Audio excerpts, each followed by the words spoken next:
জীবনে সুখী হতে গেলে ঠিক কি করতে হয় জানেন? আপনাদের হয়তো মনে হতে পারে যার কাছে অনেক টাকা রয়েছে সে জীবনে ভীষণ সুখী। কিন্তু একটা জিনিস কি জানেন?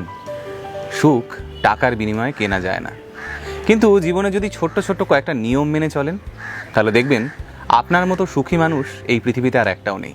চলুন আজকের ভিডিওতে সেই নিয়ে কথা বলি।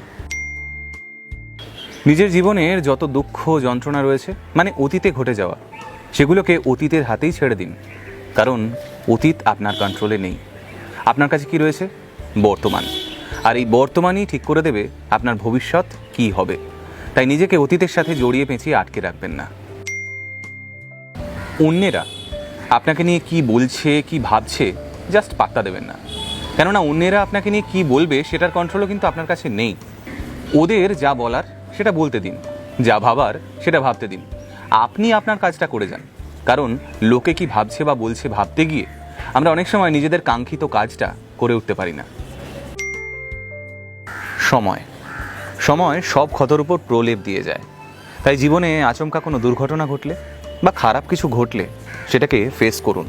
সময়কে সময় দিন, মানে এটাই বলতে চাইছি, খারাপ সময়টাকে এড়িয়ে যাবেন না। কারণ ভালো সময় একদিনে আসে না, কিন্তু একদিন ঠিকই আসে।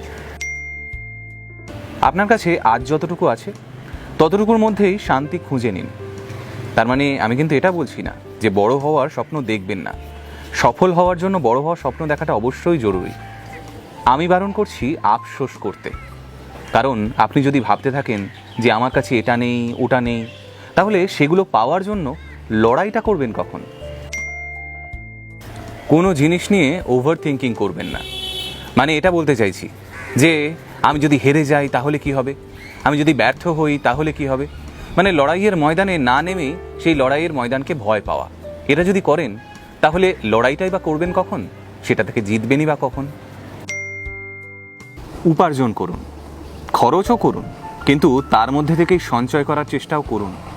আমি এমনও মানুষ দেখেছি যারা জীবনে প্রচুর টাকা রোজগার করেছে, কিন্তু শুধুমাত্র সঞ্চয় করেনি বলে সেই জীবনটা তাদের দুঃখে কেটেছে, মানে অর্থ কষ্টে কেটেছে। টক্সিক ও নেগেটিভ মানুষরা, তাদের থেকে নিজেকে সবসময় দূরে রাখুন। চেষ্টা করুন সেই সমস্ত মানুষের সাথে মিশতে যাদের নিজস্ব একটা গোল আছে জীবনে। চেষ্টা করুন সেই সমস্ত মানুষজনের সঙ্গে কথা বলতে যারা হেরে যাওয়ার পরেও জিতে ফেরার স্বপ্ন দেখে। কিন্তু ভুলেও নেগেটিভ বা টক্সিক মানুষজনের সঙ্গে বন্ধুত্ব রাখবেন না। সবচেয়ে গুরুত্বপূর্ণ নিয়ম, যে কাজটা করে আপনি খুশি নন সেটা করবেন না। নিজের কমফর্ট জোন থেকে বেরোন। আপনি যে কাজটা করতে নেমেছেন সেটাই সফল হবেন না ব্যর্থ হবেন সেটা নিয়েও ভাববেন না। শুধু এটা মনে রাখবেন কাজটা করে আপনি খুশি কিনা, যে কাজটা আপনি করছেন সেটা আদৌ আপনার করতে ভালো লাগছে কিনা। কারণ এর উপরেই নির্ভর করছে আপনার জীবনের সুখ আর আপনার পরিবারের শান্তি। কেমন লাগলো আজকের ভিডিওটা জানান কমেন্ট করে।